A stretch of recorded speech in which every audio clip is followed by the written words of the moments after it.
welcome to Cross My Heart Ministry and this week's edition of Martha Monday. As we near the end of July and it's time to launch August, it's time to release our new version of our Do It list for the month of August. Now, those of you who are regular subscribers know this is a monthly publication. We try to make it super easy for you to manage home and hearth by putting everything you need to do on one page. In our little one-page Do It list, it's all simplified for you. We have daily tasks across the bottom, and for the month of August, we have 31 little columns for you to check off what you do each day. And then we have weekly tasks and we have monthly tasks. And if you've been following us for a while, you know that we always change out that monthly task with something new and seasonal and different. And so this month, our August new item is kitchen and pantry shelves. So we're going to tackle the kitchen and pantry shelves. And I've brought you into my kitchen, and I'm going to go ahead and expose myself to let you see the mess that I have allowed to be generated here on these little pull-out shelves in my pull-out pantry here in my kitchen.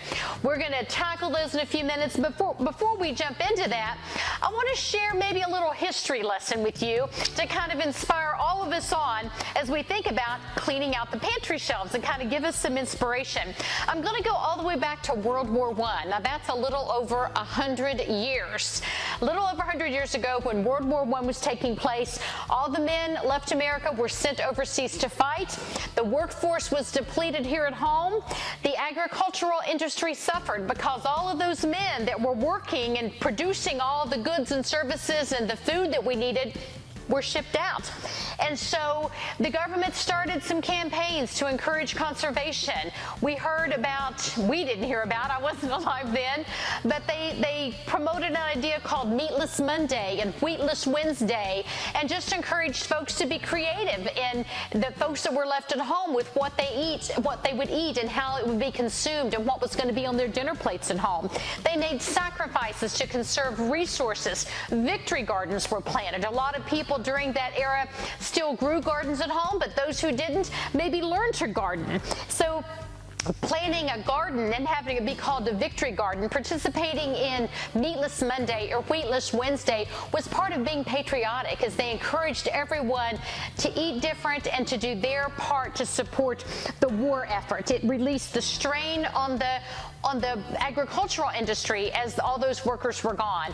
All the production in the factories slowed because, again, all the workers were gone. And the factories that were in production with some older men or even some women that entered the workforce at that time, they switched out. And so instead of producing clothing and shoes and those types of things, suddenly all the factories were switched over and retooled to produce munitions and all the equipment needed to fund the war effort. Calvin Coolidge, the president at that time, coined a new phrase, and that phrase was eat it up, wear it out, make do or do without. And so that became the phrase. Everyone was challenged just to do their part. So they would patch their shoes, they would patch their clothes, they would take clothing apart and rework it or cut it down to make clothing for younger children or repurpose it for something else. Even aluminum foil was wiped down and reused. And I hate to tell you, but I probably have a little bit of my grandmother in me because I tend to do that here at my house, and my kids laugh at me for that. Well, World War I eventually ended. The men came home, factory production started again, things got back to normal. But then in 1929, another devastating event happened that impacted our country, the stock market crash. And then very quickly on the heels of that came the Dust Bowl, when everything in the Midwest, this terrible drought, dried up. There were no crops. And it was, again, just a Great Depression resulted from the stock market crash and the Dust Bowl. And the Calvin Coolidge wisdom was pulled out again. And so this time, it was changed to read, instead of eat it up, it became use it up. So use it up, wear it out, make do or do without. And so the reason our grandmothers, if you go and visit your grandmothers, she saved all those little butter dishes and Cool Whip containers and she's keeping those. It's probably that sort of Great Depression era mindset of just using what you have and not throwing away anything. And it's just kind of lingered on and been passed down to some of our future generations. Conservation during that time was no longer just about patriotism, but it was about survival. Those were very difficult times in the 1930s for most Americans, and that mindset continued into World War II.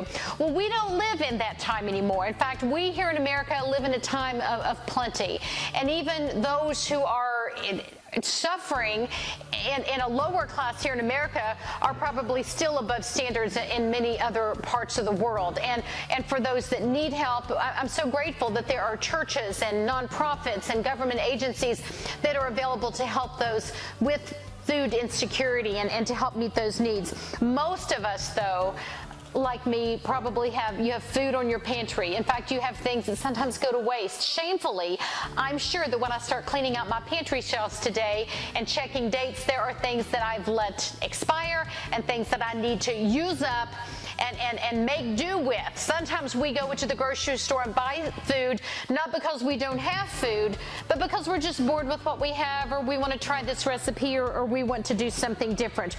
So today, to honor what's on our August do-it list, we're going to talk about cleaning out the pantry shelves.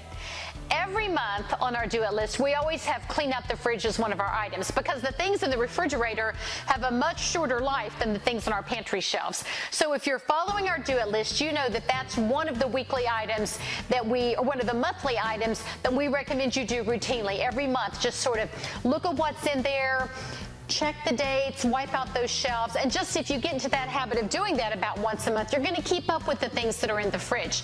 But sometimes the pantry gets neglected, and we're sort of lulled into this assumption that everything in there is okay. And while a can of beans does have a much longer shelf life than those same fresh green beans in your fridge, they're not going to last forever. So we're going to apply my S.P.A.M approach. Now, maybe you've watched a couple of my earlier videos. We've had a couple of S.P.A.M videos where I present my approach to organization, which I call sort, purge, arrange, maintain. And so when I'm tackling a new area that needs some attention, that's what I tell myself. First, I'm going to sort it all out. So when you see me start here in a minute, and I'm just going to tackle this and let the video go, and Anna's probably going to speed it up as you watch me sort all this out. You're going to see me sort out the vegetables and put light things together. Then I'm going to purge it. I'm going to purge out things that have expired. I'm going to purge out things that have become stale or opened up and are not going to be used. Then I'm going to arrange it back on here, and then I'm going to work very hard in the weeks and months to come to maintaining the work that I've done. So I want to invite you to come and watch me now as I tackle this. I'm going to take everything off the shelves and start sorting and purging, and you get a front row seat to see Laura's mess. When I finish, I'm going to grab some of my handy Murphy oil soap. I love to use this because it's a mild detergent. I'm going to use that, and my microfiber cloth, I'm going to kind of wipe out those shelves to get rid of any dust or crumbs that have accumulated there. And then when I put it back on after sorting and purging, I'm going to arrange it back on the shelves. So here we go. Let's get to it.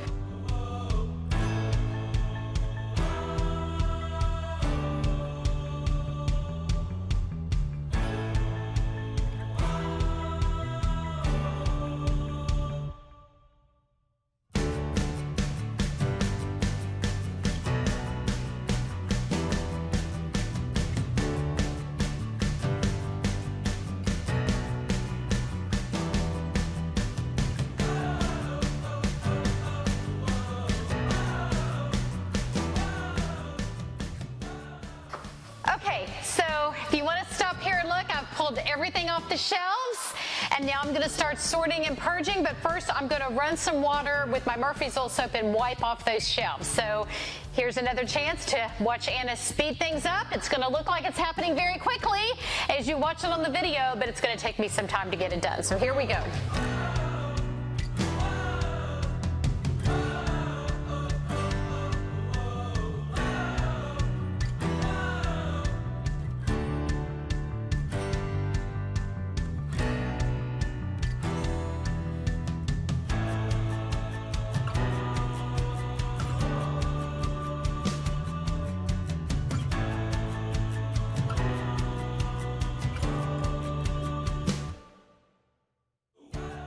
all fours almost here to get the very bottom shelf. So hopefully you know I'm down here cleaning, even though you can't see me doing it. So getting my bottom shelf all cleaned as well. So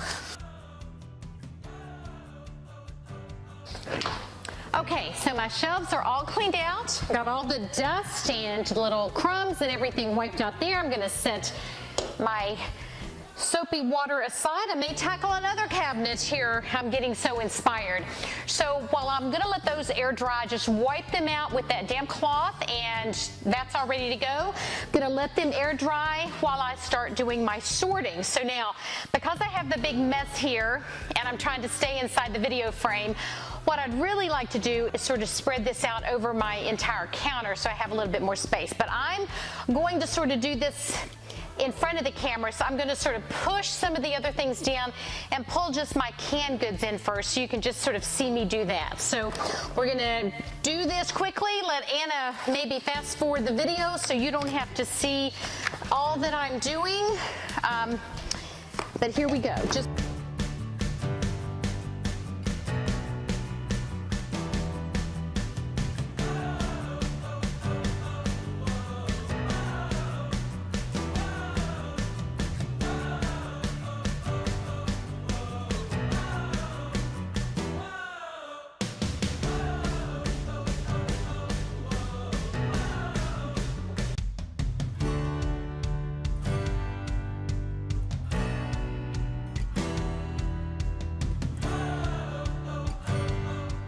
So it looks like I got a lot of canned tomatoes. I don't see where I have any canned fruit here. I have a few pantry items down in my basement that I keep down there and circulate up here. I cleared some space down there when COVID started. I hadn't normally been keeping things in the basement, but I bought a few extra items and I'm slowly grabbing those to replenish up here. And I know I've got some canned fruit down there. So, but in the summertime, you just hate to use canned fruit. Who wants canned pineapple or canned peaches when you can go buy the fresh stuff, right? So, okay, so I've gotten the canned things sorted. So I'm going to add those back in. I like to use this second shelf for my canned items. And so I'm just going to put these in order. I'm going to grab the pumpkin. They all seem to have about the same due date. So I'm going to put them all in a row so that I've sorted and they are all there. Then I'm going to do tomatoes because that's what I have the most of. I'm going to put the tomato sauce in front of the tomatoes, add a row of my tomatoes here, and more tomatoes and more tomatoes and more tomatoes. And then I'm going to let this that large can of diced tomatoes go in there. Then I am going to drop in my rows of beans. So I've got two cans of black beans here. And then I've got 2 cans of green beans that I'm going to put adjacent to those. And I have 1 can of these mixed vegetables that are kind of on their own. I use these sometimes when I make a chicken pot pie and dump those in as well. So then I'm going to put my soup that we eat for lunch here, and I'm going to do another row of soups that are for recipes, the cream soups. I have these odd guys, 1 can of Great Northern beans that I'm sort of going to put back here in the row of black beans, but kind of off to themselves, and then 1 can of the mixed vegetables that I'm going to put in the row of green beans and kind of off by themselves to sort of separate. Then I've got my refried beans. I'm going to put those here, and then the olives are also kind of off on their own. I'm going to put them in the back, and I'll probably try to make an Olive Gardens type salad and drop those olives in there soon. Okay, my green chilies, my sweetened condensed milk. This is more of a baking thing, so I'm going to stick it here in the back, and I'm going to, of all things, put my green chilies just up here on top of the olives. I think they're going to sit there and not topple over because I don't want them to get lost. I want to see them. So there you have it. I've sorted out all of my cans, and I'm going to go ahead and tackle the rest of this and sort out the rest and get it all done. And rather than make you watch the whole thing, I'm going to get everything sorted. I'm going to put it all back on the shelf. And then I'll take a picture of what it all looks like when it's finished and let you see it. So there we have it. I'll let the video run for a little bit. Maybe Anna wants to record some of that. I don't know. But I'll just keep sorting, and then I'll come back and wrap up. So here we go.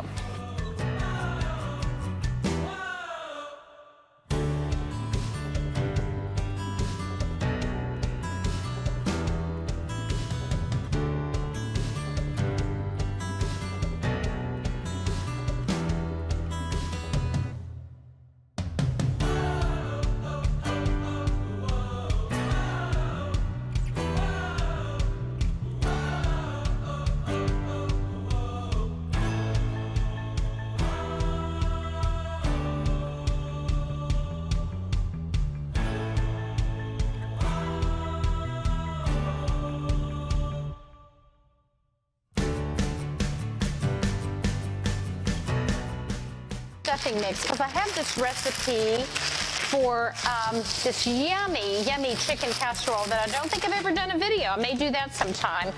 And I buy this cornbread stuffing mix at Aldi because that's what I use in it, and they only have it show up during Thanksgiving. And so I usually buy it because it's great to make for a crowd. If I'm having a whole bunch of people for a big, huge dinner party and I'm doing the main course, I set up multiple tables, and I've been known to do like 4 pans of this chicken. It's a great recipe to make and take if someone has a baby or I need to take a meal. But clearly, I have 3 packages of this, and thankfully, it has not yet expired, but I'm going to need in the next year to make up some of this stuffing. So normally I keep this in the freezer, and I'm not sure why I didn't stick it in the freezer. It just keeps it, I feel like, a little fresher, and then if I look at the expiration date, I can push that date just a little bit. Okay, while I'm continuing my sorting, purging, arranging, maintaining thing, I emptied up a package of some snacks. I've got a little snack bin in my big pantry, so I moved some of those things there. I'm going to recycle this. I've thrown away a few cans, thrown away some other things that were expired. You probably saw me on the video going through some of that. I'll set this side as soon as I get it torn apart, and actually I'm just going to drop it right here into my recycle bin directly. I realized I've got a lot of brown sugar. I was going to bake cookies recently. I was at the grocery store, failed to check before I left home, and I thought, oh, I'll just buy a bag, and now I find that I have 3 bags of brown sugar. I think I need to do some baking to use that up before it hits the expiration date. Sometimes when I travel on a plane, if I want a little snack or travel in the car, I keep my mask on when I travel these days, I'll grab just some peanuts or some almonds, and somehow this little bag got thrown back on my pantry shelf, and so nasty, throwing that away. There's an empty plastic bag. Don't know how that got in there. I've got some peppermints, and I've got a little candy dish on my counter that I like to leave some of those out, so I'm going to empty the rest of those into that. My cornbread stuffing is going to go into the freezer to help it be preserved and have a longer shelf life. I have 2 cans of baking cocoa here, and so this one, they both look like they still are okay on expiration date, and I think they're approximately the same. I'm going to combine those, not make that mess on the screen. I have a little mix here that was given to me for some pineapple pecan chicken salad. So this is part of the use it up, wear it out. Here is a little plastic bag that I had also had on the plane with me to take along a snack and some peppermints, so I'm going to get that go away. So back to the old use it up, wear it out, make do without. I've identified a few things that I need to go ahead and use up before they expire. So I am going to make this recipe for the cornbread stuffing. I'm going to have the kids home, and this will be a good recipe because it makes a big casserole.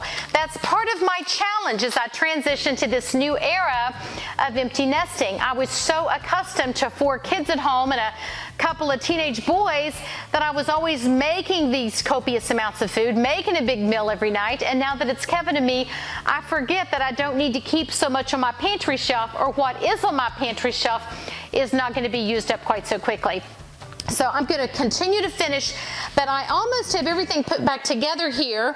I wanted to let you see, and I'll take some photos as well. It might not quite show up on the video, but everything pretty much organized. I actually have a couple of shelves that are almost completely empty. Just throwing away a few things and sorting out, it just helps my mental health to look at those shelves, see everything organized. I'm not quite buttoned up yet, but I'm going to finish that off screen, take some photos, and let you see it. But after I tackle an organization project like this, it reminds me it doesn't take that long. I use that method, sort, purge, arrange, maintain. My advice is don't try to tackle every cabinet in your house. Look at your kitchen and decide, when you're doing pantry organization in your kitchen, look and decide which is the hot spot. Just do one cabinet at a time and pull everything off, wipe off the shelves, sort it, purge, arrange it, and then challenge yourself to maintain it. And one of the greatest motivators for me for maintaining is just to go back and look at that shelf occasionally. Like tomorrow and the day after, I'll probably open up these doors and just look and let my heart just feel peace and gratefulness that it looks so nice. And that's one thing that I can check off as done. So I hope that you'll consider giving that a try at your house. If you decide to try that S.P.A.M approach, sort, purge, arrange, and maintain as you tackle a pantry shelf, let me know how many items you throw away because they're expired or they just are not needing to be used. And also consider leaving me a note below and tell me what recipe you're going to make that you had forgotten about. What is the one ingredient that you're going to use it up, taking advantage of that old saying from World War I and World War II, compliments of Calvin Coolidge. What are you going to at your house use it up so that you can conserve resources with your family? So I'm going to be making, as I told you, my recipe for that chicken casserole that uses the cornbread stuffing. So I'm going to use that and use that up in the next week or so. So look at what you have in abundance. Look at what's maybe getting close to expiration date and go ahead and use it up. And while you're at it, go ahead and try to empty your pantry shelves. In fact, it's kind of a challenge sometimes, and occasionally when the kids were growing up, I would do this. Just challenging myself to see how long I could go without buying groceries. And you might do some odd combinations. You might end up serving green beans with spaghetti sauce, with spaghetti at your house. But green beans will work just as well as a tossed salad, right? And you might have canned fruit instead of buying fresh fruit.